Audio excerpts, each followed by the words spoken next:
Saudações, estimado amigo ouvinte.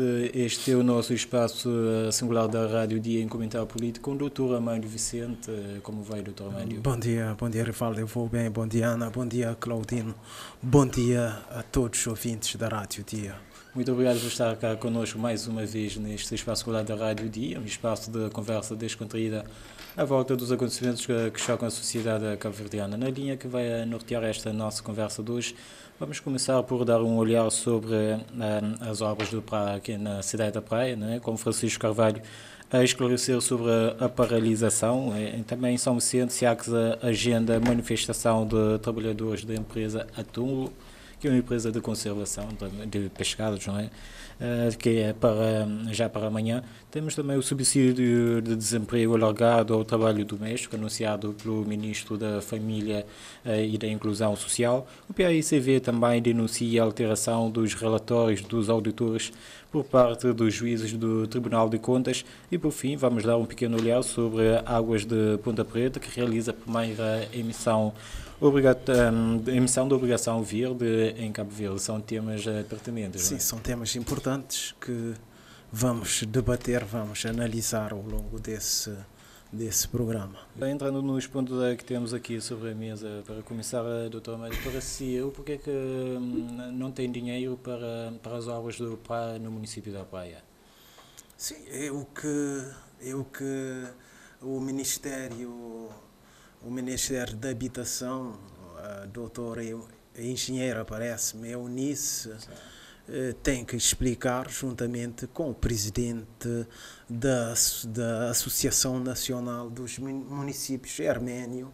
Eles têm que explicar porque que não há dinheiro, que há dinheiro para os outros municípios e não há dinheiro para o município da Praia, que é o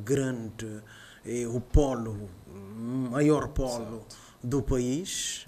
Então, é uma situação que, na verdade, como Francisco Carvalho pediu, o esclarecimento, todos nós queremos saber, todos nós que vivemos na Praia, queremos saber porque é que não há dinheiro para o PRA na cidade da Praia.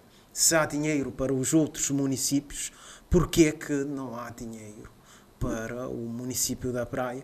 Ciente que, Rivaldo, nós temos que dizer que esse programa de reabilitação, requalificação e acessibilidade é um programa que decorre da ineficácia dos próprios governantes centrais e municipais, porque se a cidade da Praia tivesse um plano urbanístico prévio, jamais apareceria os bairros da Jamaica, um bairro não planificado, o bairro do Alto da Glória, Simão Ribeiro e tantos outros bairros que apareceram fruto da construção clandestina.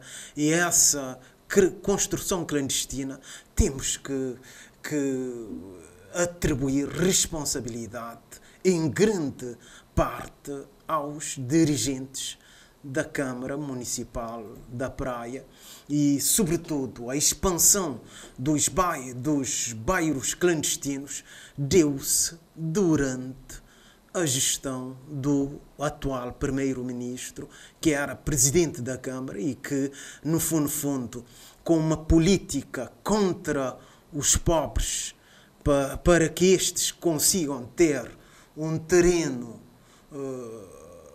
num local urbanizado para a construção. Então, a consequência foi a expansão dos bairros clandestinos e hoje aparece esse programa que pretende, até certo ponto, requalificar, reabilitar, fazer acessibilidades, consequência dessa má governação, e essa má governação tem um dono, e o dono é o atual chefe do governo, em grande parte, o atual chefe do governo de Cabo Verde. Entretanto, o Francisco Carvalho, o presidente da Câmara Municipal da Praia, deu esclarecimentos sobre essa paralisação. Como vês o seu posicionamento? Não, ele disse que previamente foi definido o valor de 277 mil contos para a cidade da Praia. Mais ou menos esse valor. É aproximado. É 276 mais um quebrado. Então, fiquemos com 277 mil contos para a cidade da Praia desse programa. Ele diz que desses 277 mil contos, apenas 83 mil contos foi canalizado para a Câmara da Praia, e esses 83 mil contos já tinham sido gastos no tempo de Oscar Santos. Nos últimos anos de Oscar Santos conseguiu, via Caixa Económica, o valor, um empréstimo, dentro do programa PRA, um empréstimo nesse valor. E quando o governo agora transfere esses 83 mil contos, obviamente a Caixa Económica cativou esse valor e ele ficou zero, o saldo continua zero.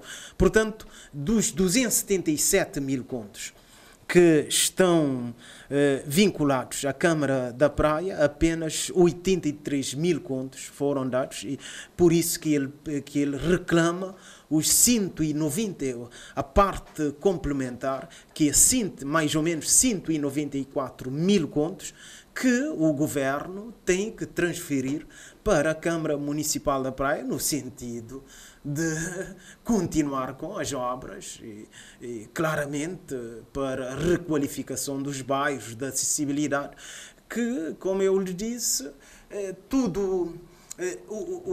o início, a causa de haver esse programa é a má gestão que deu-se dentro da Câmara Municipal da Praia, com o atual primeiro-ministro enquanto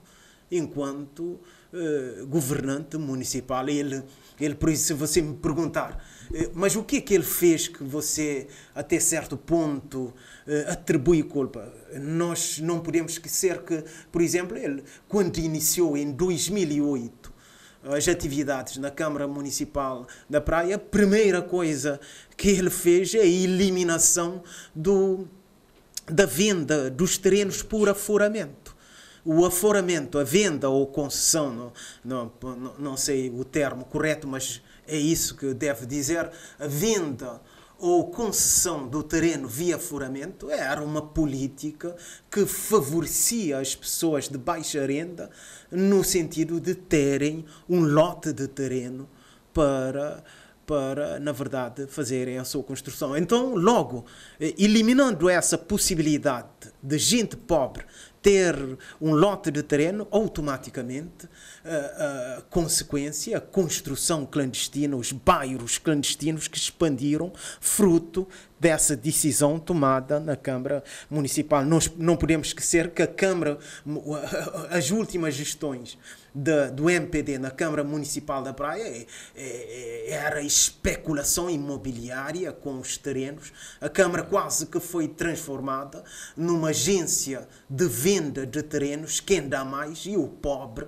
não tem condições de ter um terreno quando é leilão ou quando a venda é por dinheiro. Quem dá mais, o pobre, o cidadão de baixa renda, não consegue ter dinheiro para comprar um terreno. Portanto, a justificação dada por Francisco Carvalho é uma justificação matemática, não há como. É aritmético. Você estipula um valor de 277 mil contos para o programa para a Câmara Municipal da Praia, e você dá apenas 83 mil contos, fica faltando 194 mil contos que essa gente que representa o Estado, e o Estado de Cabo Verde não é um favor, é um direito, porque é do orçamento do Estado, e quem financia o orçamento do Estado é o cidadão que paga os seus impostos. Portanto, o dinheiro não é que fique claro, o dinheiro não é de quem está a gerir o património público, o erário público. O dinheiro é do cidadão. Eles são apenas representantes dos cidadãos e têm que agir de acordo com a legalidade e com a justeza das coisas. Portanto, Francisco Carvalho pede esclarecimento tanto do Ministério das Infraestruturas como também da Associação dos Municípios sobre parte dos 277 mil contos. O que tens a dizer sobre isso? Sim, no fundo, são esses que gerem o programa para a Associação do Município. Nós vemos sempre o Herménio Fernandes sempre a aparecer no sentido de quando houver uma inauguração ou quando há assinatura de um contrato, programa, nós vemos sempre essa instituição, a Associação Nacional dos Municípios e o Ministério das Infraestruturas, a engenheira Eunice, que tem que explicar porque que não há dinheiro para a Câmara Municipal da Praia, o maior centro, o maior produtor das receitas do Estado. Portanto, é esperar que haja essa explicação. Acreditas que tanto o Ministério como a Associação dos Municípios está a agir de má fé com a Câmara da Praia? Claramente, isso é óbvio, isso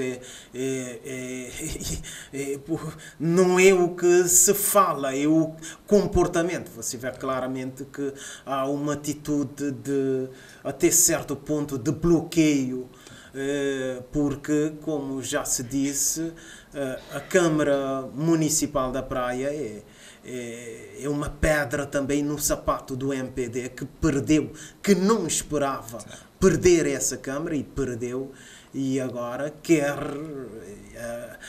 o comportamento é que o MPD quer recuperar a Câmara Municipal da Praia a todo custo. Portanto, passando para o próximo ponto desta nossa conversa, em São Vicente, se há que se agenda para amanhã uma manifestação dos trabalhadores da empresa Atunlu. Porquê desta manifestação? A manifestação segundo a informação publicada no Expresso das Ilhas, é que, na verdade, nessa atividade, essa empresa Atunlu, que no fundo trabalha com conservas de peixe e indústria do mar, tem praticado arbitrariedades no pagamento de subsídio de produtividade, tem praticado despedimentos injustos, pelo que, segundo o sindicato, o representante do sindicato, para além da manifestação, não está descartada a hipótese de também haver um pré-aviso de greve. E mais do que isso, esse sindicato, SIASCSA, acusa o ministro Abrão Vicente de ter conhecimento dessas situações de irregularidades, mas que o ministro está do lado da empresa e não do lado dos trabalhadores. Como vês esta acusação? É o que o sindicato diz. Era preciso também ouvir o que é que o ministro tem a dizer, mas por alto nós como o ministro também não reagiu, por alto nós sentimos que até certo ponto a governação, pegando na lógica desta governação, nós vemos que, por exemplo, esta governação está mais protegendo os empresários do que os trabalhadores. É só ver porque que eu digo isso? Porque se for, você vê empresários, as empresas em Cabo Verde a faturarem, a lucrarem, enquanto que o trabalhador vê o seu salário cada vez mais reduzido e claramente o governo posiciona-se com essa atitude. O governo tem posicionado do lado dos empresários. Portanto, quando o sindicato diz que Abrão Vicente tem conhecimento dessas situações e que, no fundo, não toma conhecimento dessas situações, de irregularidades, nós o que temos a dizer é lamentar a situação, porque um governante deve ficar, um governante deve estar no meio do empresário e do trabalhador, ser o equilíbrio entre o empresário e o trabalhador, nunca ficar sempre do lado do empresário. Portanto, passando para o próximo ponto desta nossa conversa, temos como reages à notícia de que os trabalhadores domésticos, não é, vão passar a receber o subsídio de desemprego? É uma boa notícia. À partida, é uma boa notícia para as empregadas domésticas, que passarão, estando no desemprego, terão a possibilidade de ter um salário em casa. Mas agora a dúvida que fica é a sustentabilidade dessa decisão, porque é dinheiro. De onde vem esse dinheiro para esse subsídio de desemprego para as empregadas domésticas? E são muitas, não é? E são muitas. E o INPS que vai arcar, como arcar? Ou vai haver aumento de mais tributação para o INPS? A dúvida, ou o Estado vai suportar essas despesas? Essa é a dúvida que fica, mas a priori é uma boa decisão, ciente que essas reservas da sustentabilidade do financiamento dessa medida, de onde o dinheiro vem, é a dúvida que fica. Mas mais do que isso é o anúncio do ministro. Eu vou ler uma parte desse anúncio que diz que o nosso objetivo, Fernando Elísio a dizer, o nosso objetivo é criar uma autoridade reguladora do trabalho. Mais, veja só, mais uma instituição que vai ser criada com mais 3 Jeep de 10 mil contos cada, de mais uma organização que vai ser criada para ser suportada com os nossos impostos. Portanto, é mais uma criação. Você vê de longe que ele diz que o nosso objetivo é criar uma autoridade reguladora do trabalho. O governo já é uma autoridade reguladora do trabalho. O ministro do Trabalho já é uma autoridade da regulação do trabalho. Então, é sempre criar institutos, criar autoridade, criar mais agências. No fundo, é criar lugar para os job for the boys. Nada mais do que isso. Porque como é que fica então a Inspeção Geral do Trabalho? A Direção Geral do Trabalho? Não são autoridades que regulam o trabalho em Cabo Verde. Temos que criar mais uma instituição para, na verdade, ter justeza no trabalho. Depois, quando ele diz também que até certo ponto a dignidade, quando ele refere a dignidade no trabalho com um salário de 14 mil escudos, um salário mínimo de 14 mil escudos, não é digno. Não é normal estar a falar da dignidade no trabalho quando um cidadão ganha um salário de miséria que não dá para suprir as suas necessidades básicas. Portanto, são N reservas.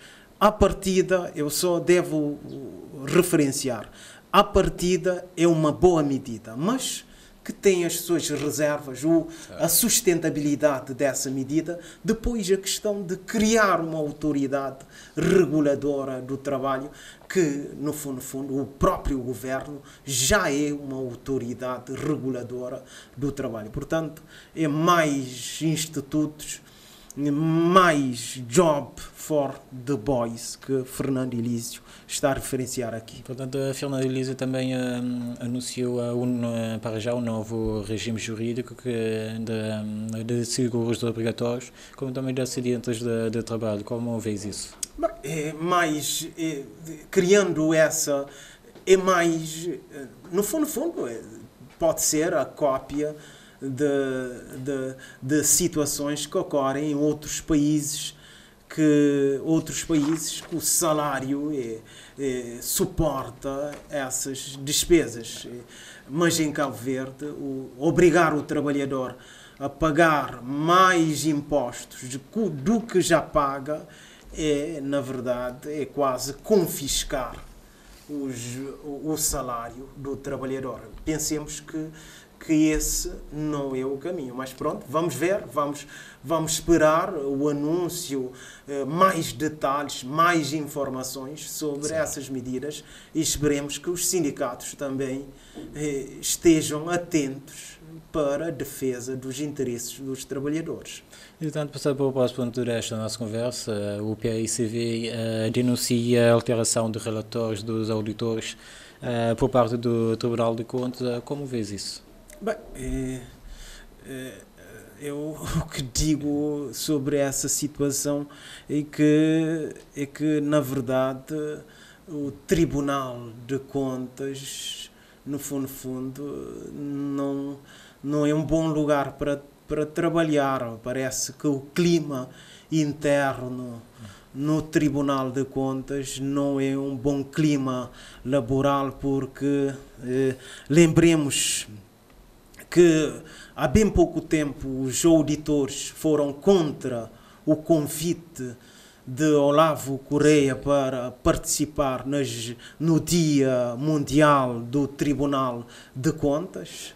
Vê-se claramente que o Tribunal de Contas está dividido entre o presidente e os juízes, de um lado, e os auditores e os demais trabalhadores do outro lado, porque até a questão, os trabalhadores trouxeram a questão do favorecimento do presidente do Tribunal de Contas para com certos trabalhadores. Portanto, esse conflito entre os auditores e os juízes do Tribunal de Contas,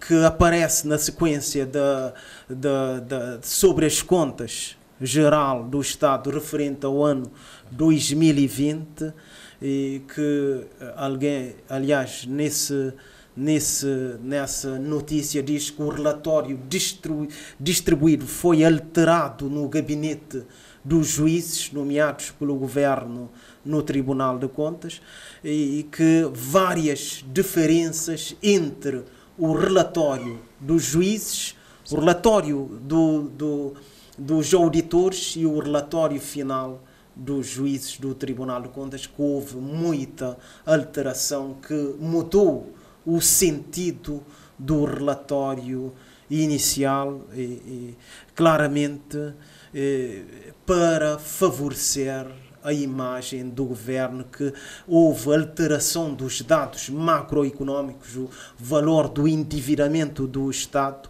tudo para favorecer a imagem do governo na gestão do país. Portanto, e segundo João Batista Pereira, estão em causa a transparência e a prestação de contas. Ele até traz mais, diz que, por exemplo, que o relatório foi alterado até nos números, que o relatório relacionado com a Covid era os gastos de 4 milhões de contos, quase 5 milhões de contos, mas que os recursos recolhidos junto dos parceiros é de 13 milhões de contos, e que há um valor que o governo deve justificar e que essa diferença, esse valor de 4 milhões de contos e 13 milhões de contos, 4 milhões de contos em gastos e 13 milhões de contos em recursos que foram doados para combater a Covid, e que essa diferença o governo deve justificar e que isso já foi reportado ao Ministério Público, portanto, e que até isso, até nos valores em número, os juízes do Tribunal de Contas mexeram, e alteraram e que no fundo, que esses juízes estão a trabalhar em nome do governo para... Mas porque este conflito entre os juízes do Tribunal de Contas e os auditores? Nós temos um ponto próximo que é a questão da alteração da nomeação dos juízes do Tribunal de Contas. Veja, se você é nomeado, escolhido pelo governo, como é que você vai controlar o próprio governo? É o governo que lhe escolhe. Eu lhe escolho para você trabalhar como meu auditor. Que liberdade você tem de me controlar se na verdade a escolha foi minha? Não é possível. Há um contrassenso, há um conflito de agência aqui. Eu lhe escolho para você me controlar. Eu, o governo, escolho você como juiz do Tribunal de Contas para você me controlar. Uma grande contradição nessa questão. Então os juízes estão a fazer, no fundo, os juízes estão a fazer o seu trabalho de apoio ao governo, porque, caso contrário, o mandato deles não serão renovados. E isso que ficou claro nessa questão, nessa matéria. E no fundo, eu devo dizer que há uma bad situation in audit office, ou seja, a situação não é das melhores dentro do Tribunal de Contas, e quando assim acontece, uma instituição de controle devia estar mais em harmonia, todo o staff de pessoal devia estar em harmonia para trabalhar. Até para garantir mais transparência. Para garantir mais transparência, mais prestação de contas. Mas se a casa está dividida, claramente com o objetivo da transparência e da prestação de contas, esses dois objetivos jamais serão alcançados. Pensamos que as autoridades deste país deverão ter os olhos no Tribunal de Contas, porque a situação no Tribunal de Contas não está nada bem para este Estado de Cabo Verde. Entretanto, ainda nesta temática, o Partido Tambarina propõe alteração na designação dos juízes do Tribunal de Contas. O que pensas sobre isso? Não, vem na sequência dessa questão, dessa divisão. Se o governo nomeia alguém para ser juiz do Tribunal de Contas, claramente que essa pessoa terá dificuldade em controlar, em agir contra o governo. Então, essa proposta de alteração da designação dos juízes do Tribunal de Contas e essa proposta vai no sentido também da não renovação dos mandatos, alargar o mandato, mas não renovar o mandato. Isso é um bom caminho, mas não é só os juízes e o presidente do Tribunal de Contas. Essa alteração vai mexer com a Constituição. João Batista Pereira falou, mas essa alteração na nomeação dos juízes do Tribunal de Contas e do presidente do Tribunal de Contas vai mexer com a Constituição da República, e esperemos também que, se houver a revisão da Constituição, a questão da nomeação do Procurador-Geral da República e demais agentes da Justiça devem ser revistos de tal sorte que não seja o governo, veja, é o governo que indica o presidente do Tribunal de Contas, é o governo que indica o Procurador-Geral da República. Como é que essas autoridades vão controlar o governo, vão avaliar a legalidade da posição do governo, se é o próprio governo que nomeia essas autoridades? E neste momento a separação... Sim. Neste momento todos os juízes do Tribunal de Contas são nomeados pelo governo, não é? Tudo indica que sim, são indicados pelo governo, e o presidente da República é que nomeia, mas com a indicação do governo. Essa contradição, essas decisões bulem com a separação dos poderes. O poder judicial, por exemplo, não é independente. A continuar assim, o poder judicial, a separação dos poderes, que é o princípio básico da democracia, do Estado de Direito, a separação dos poderes. Com essa decisão de os juízes do Tribunal de Contas, o presidente do Tribunal de Contas, o Procurador-Geral da República e os demais agentes do controle, com esse figurino de nomeação, a separação, a transparência, a legalidade das coisas não estará garantido. É um objetivo que tem que ser atingido, mas com a revisão da Constituição, de tal sorte que o Poder Judicial, os órgãos de controle ganhem alguma independência na nomeação dos seus líderes. Já agora, como vês a transparência na gestão dos recursos públicos em Cabo Verde? Veja, se no Tribunal de Contas há alteração dos números, há alteração dos relatórios para, na verdade, favorecer a imagem do governo, claramente que a transparência, a prestação de contas fica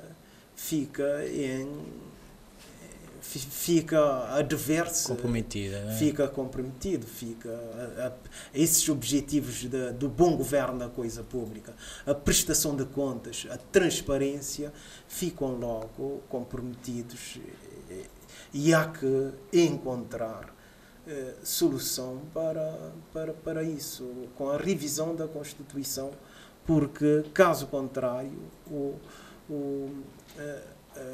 a gestão da coisa pública, a prestação de contas, a responsabilização, jamais será alcançado o bom governo da coisa pública. Entretanto, entrando para o outro ponto desta nossa conversa, a Águas da Ponta Preta, não é? Realiza a primeira emissão da obrigação verde em Cabo Verde. Qual é o seu olhar sobre isso?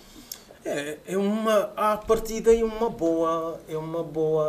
uma empresa que quer encontrar recursos via emissão da obrigação junto da Bolsa de Valores, no valor de 500 mil de contos, para, na verdade, expandir os investimentos com uma central solar fotovoltaica em São Vicente, segundo a informação publicada.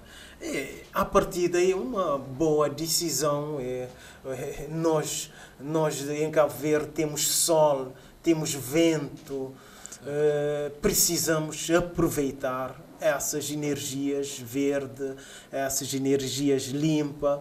É o caminho que devemos. Se aparecer uma empresa como o Estado não avança, e aparecendo um privado que avança para retirar partido dessas energias limpas, é só parabenizar e esperar que tudo dê certo com essa operação de procura de investimento via porque no fundo é um empréstimo que se faz. A obrigação, quando você emite a obrigação, eu vou comprar, eu estou ali a emprestar o dinheiro para você expandir o seu negócio. Esperemos que dê certo, mas a pergunta que fica é quem é dona, quem está por detrás dessa empresa, quem é o dono dessa empresa? Será que é uma empresa transparente, é uma empresa que não está a juntar o aspecto público, os negócios públicos e os negócios privados? Esperemos que seja uma empresa privada, limpa, e que o negócio que visa, na verdade, aproveitar a energia limpa que temos em Cabo Verde, que tudo dê certo. Muito bem, Dr. Armando, muito obrigado por estar cá connosco neste espaço singular da Rádio Dia, encontrar política com o senhor. Muito obrigado. E foram temas muito pertinentes para hoje, não é? Sim, foram temas muito, muito importantes. Muito obrigado, você, Rivaldo, muito obrigado, Claudino, Ana, e muito obrigado, sobretudo, a todos os ouvintes da Rádio Dia. Muito obrigado, caro amigo ouvinte, por estar cá connosco neste espaço singular da Rádio Dia, em Comentário Político com o Dr. Armando Vicente. Estaremos cá novamente na sexta-feira para debruçarmos sobre outras temáticas que chocam a sociedade cabo-verdiana. Até lá, fique bem.